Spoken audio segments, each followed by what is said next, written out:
Nouvelle session d'information sur Moto TV. Mesdames, Messieurs, voici votre journal. Au sommaire, le gouvernement congolais se dit prêt à accompagner la Cour pénale internationale CPI dans ses enquêtes sur les crimes commis en RDC, même au sacrifice de ses propres citoyens complices, un vœu du gouvernement au lendemain de la réactivation par la CPI des enquêtes. Les écoles conventionnées, les écoles privées de Butembo ne s'aligneront pas derrière les établissements scolaires publics dont leur grève. Une déclaration des membres de l'Association nationale des écoles privées agréées de Butembo-Lubero a sonné pas à sigle ce vendredi 18 octobre.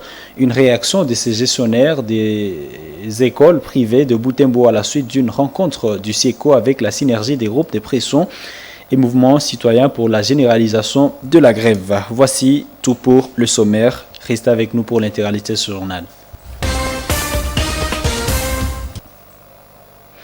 Mesdames, Messieurs, voici votre journal. Le gouvernement congolais salue la réactivation par la Cour pénale internationale CPI en sigle des enquêtes sur les crimes alors, vous comprenez, commis en RDC. Lors du briefing de presse jeudi 17 octobre, le ministre de la Communication et Médias et le vice-ministre de Justice en charge du contentieux international ont annoncé que le gouvernement entend accompagner de manière efficace le travail de la CPI.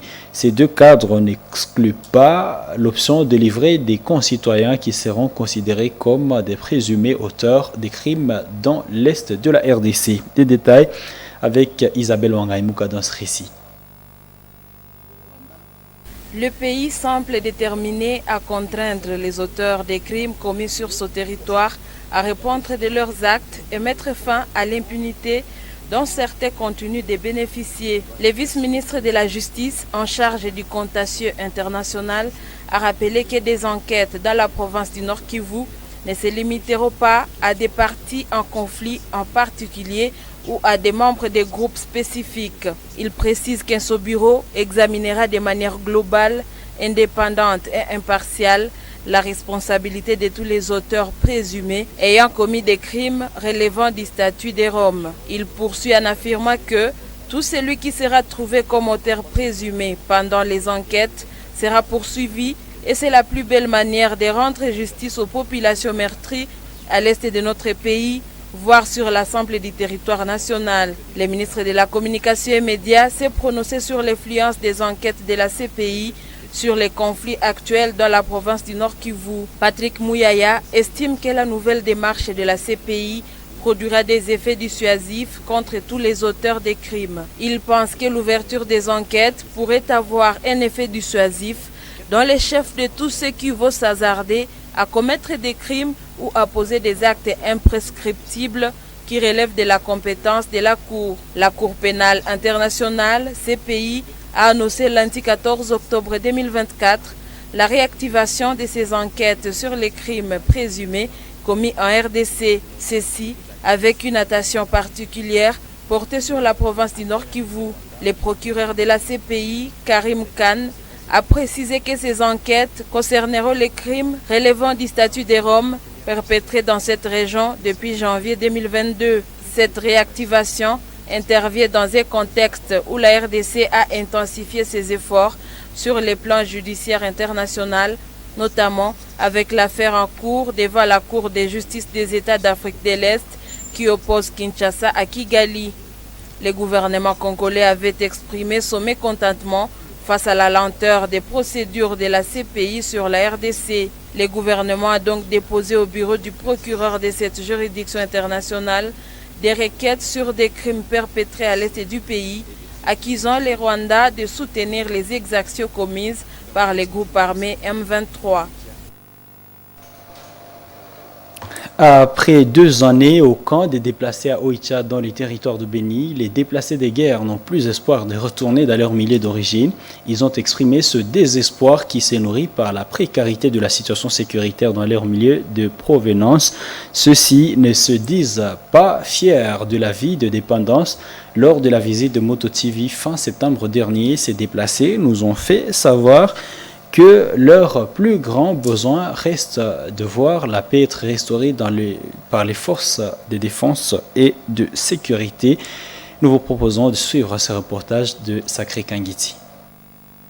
Ils sont des centaines, se déplacés, venus de diverses régions en insécurité dans l'est de la République démocratique du Congo.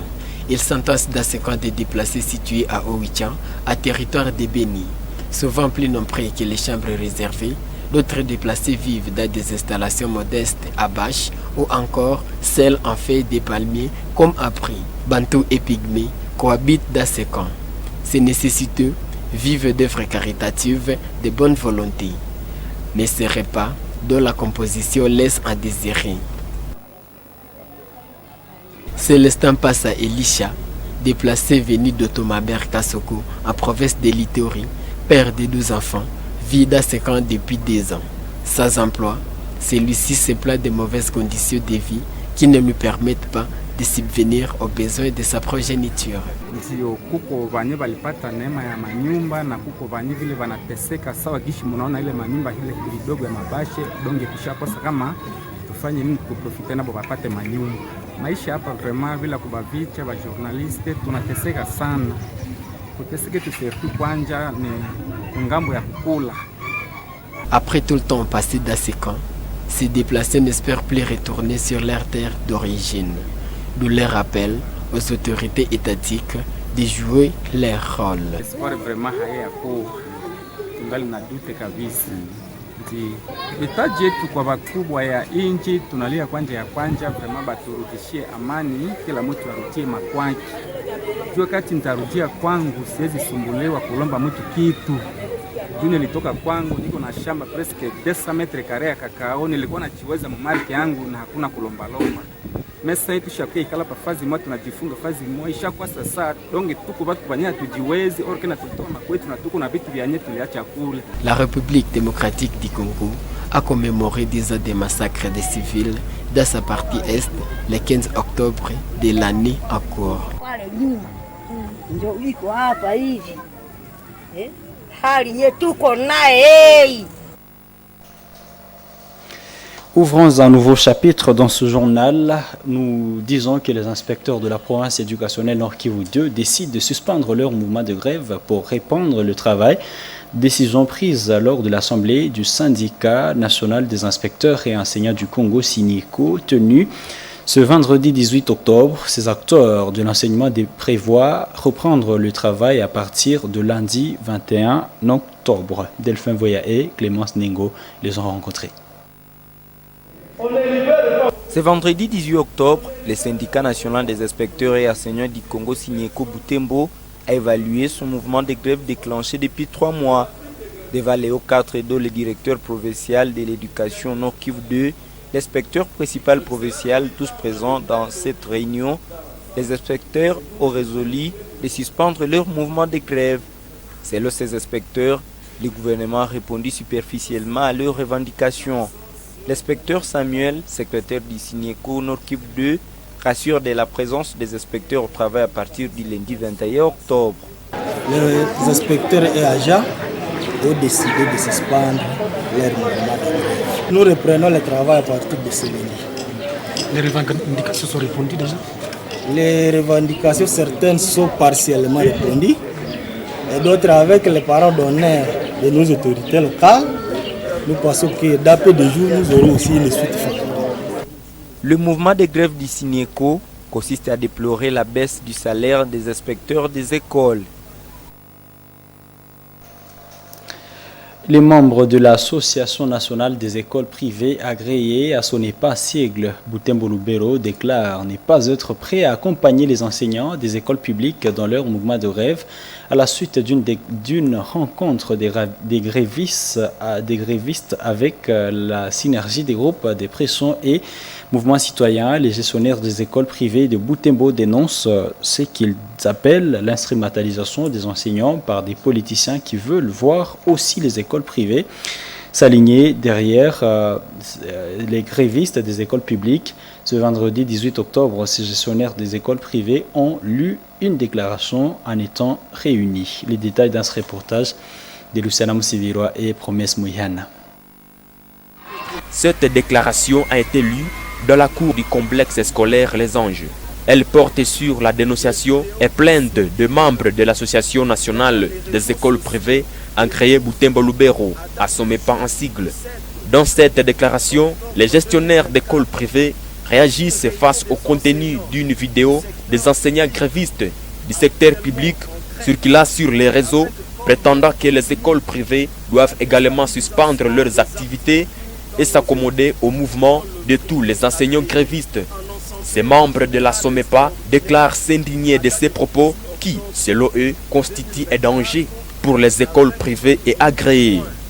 Les vidéos qui circulent dans les réseaux sociaux émises à date du jeudi 17 octobre 2024 dans une réunion des enseignants du secteur public actuellement en grève avec comme contenu la déstabilisation des activités dans nos écoles privées agréées. À l'issue de cette dernière, les membres de l'Association nationale des écoles privées agréées, nous demandons aux autorités scolaires ainsi que politico-administratives, nous lisons en copie d'avoir un œil regardant sur ce danger qui guette nos écoles privées agréées, de peur que la ville ne puisse plus connaître une situation similaire. Demandant une sécurité assurée pour leurs écoles, les membres de la Somepa sollicitent ainsi l'autorité judiciaire de rendre bonne œuvre de justice en interpellant les personnes en accusation. Sollicitons l'autorité judiciaire d'interpeller les incriminés. En faisant ainsi, l'autorité aura rendu bonne œuvre de justice. Nous demandons que nos écoles soient sécurisées. Il y a cette semaine que les enseignants des écoles primaires de Butembo sont en grève. À dépit de la levée de cette dernière sur l'étendue de la République, les enseignants membres du SIECO Butembo restent obstinés dans leur mouvement de grève. Ils sont désormais soutenus par la synergie des groupes de pression, des mouvements citoyens et d'autres couches de la population de Butembo. Le directeur de la province éducationnelle Nord Kivu 2 n'a pas de compte à rendre au groupe de pression et au mouvement citoyen et vice-versa. Salomon Chalumo Tsambali, dont il s'agit, l'a dit devant la presse ce vendredi 18 octobre, après avoir été cité par la synergie des groupes de pression et mouvements citoyens qui ont décidé d'accompagner les enseignants en grève jeudi 17 octobre dernier. Le prophète du Nord Kivu 2 explique que la gestion des enseignants est entre les mains du ministère de l'EPST. Il appelle les professionnels de la CRE à ne pas se laisser manipuler. Delphin Voya et Clémence Nengo l'ont interviewé. Le prophète ne gère pas le groupe d'oppression. Nous n'avons pas le groupe d'oppression, je n'ai pas des instructions à leur donner. Je n'ai pas de compte à rendre au groupe d'oppression. Et je crois qu'il y a une personne habilitée de les répondre et de les gérer. Nous avons les maires de la ville, nous avons le gouverneur, nous avons les administrateurs des territoires qui peuvent répondre à la situation sécuritaire. Mais de ma part, j'ai affaire aux enseignants, nous avons affaire aux inspecteurs, aux chefs d'établissement, à la population scolaire d'une façon générale. Mais de ce qui concerne le groupe de pression, de ce qui concerne la personne qui n'est pas avec nous, je crois qu'ils n'ont pas de compte à me rendre, comme je n'ai pas de compte à leur rendre. Je ne pense pas qu'il y a un groupe de pression qui a engagé un enseignant. Je ne vois pas un groupe de pression qui va révoquer un enseignant. Les enseignants doivent être disciplinés comme ils l'ont toujours été, parce que la discipline se trouve à l'école. Les enseignants doivent travailler correctement. Leurs revendications se trouvent au niveau du gouvernement et au niveau du Parlement. Et je ne vois pas les actions, je ne vois pas la personne qui peut les accompagner pour répondre à leurs revendications plus que le gouvernement, plus que notre ministre, plus que le Parlement. Donc il ne faudra pas que les enseignants soient étouffés par les gens qui ont des intérêts égoïstes. Dans un autre chapitre, les tenanciers des galeries sont accusés d'avoir des retards dans les paiements des taxes, une situation qui a conduit au retard des paiements des agents commis à l'assainissement de la ville. Les tenanciers des galeries à la ville de Butembo dénoncent l'insuffisance de sensibilisation de la part des percepteurs des taxes pour assainissement de la ville. Dans une interview ce vendredi 18 octobre, les tenanciers des galeries demandent d'être suffisamment informés sur l'argent qu'ils doivent payer pour l'assainissement et les services qu'ils les perçoivent car ils sont diversifiés. Nous vous proposons de suivre le conseiller des tenanciers des galeries dans ce propos recueillis par Luciana Msivirwa et Promesse et Sacré Kangiti. Les services hawatueleweshaka kama tunapasha lipa namna gani, tuko no sensibiliser. Ce service ne nous a jamais informé comment faire pour payer les taxes d'assainissement. Alors, je demande qu'ils descendent sur terrain dans nos galeries pour nous sensibiliser. Chacun a sa façon de voir les choses. Normalement, on peut chaque fois payer par an. Comme ils demandent $1 par mois, par an, ça va faire $12. $1 les mois, normalement on a $12. Au mois, quand on a joué, ça va être pita terme. Et bouclons ce journal par cette page sanitaire où la différence d'âge pour atteindre la ménopause peut dépendre d'une famille à l'autre. Cette période est caractérisée par un changement des phénomènes du corps de la femme. Docteur Esdras Massingo, médecin traitant à l'hôpital général des références de Kitatumba, a donné ses explications à l'occasion de la journée mondiale de la ménopause célébrée ce 18 octobre. Ce médecin prévient cependant que durant cette période, la femme est exposée à plusieurs maladies cardiovasculaires comme la tension et la faiblesse des os. C'est pourquoi les femmes doivent être sensibilisées davantage pour se préparer physiologiquement et psychologiquement à cette période. Donc, message du docteur Esdras Massingo dans ce propos recueilli par Miremeti Tawite et Léandrine Malouli.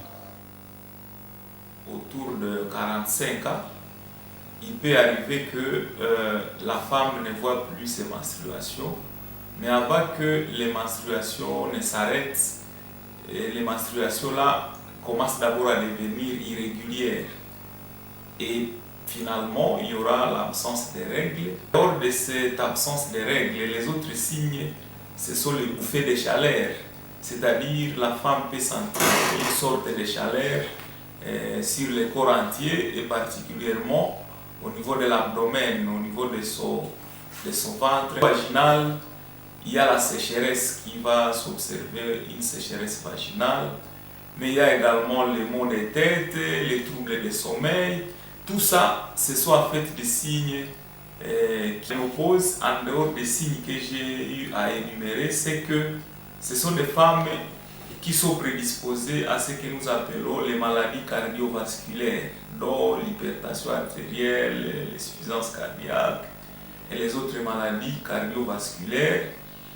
Pourquoi ils sont prédisposés? Parce que les hormones, à ce temps-là, ont sensiblement diminué, les hormones qui les protégeaient contre ces maladies cardiovasculaires accru d'ostéoporose, c'est-à-dire leurs os deviennent aussi fragiles pendant cette période-là.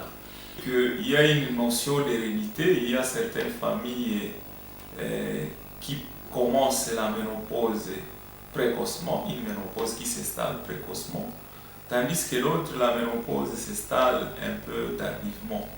Donc il y a quand même une entité, une notion d'hérédité. Les femmes, ils doivent comprendre que c'est un phénomène naturel.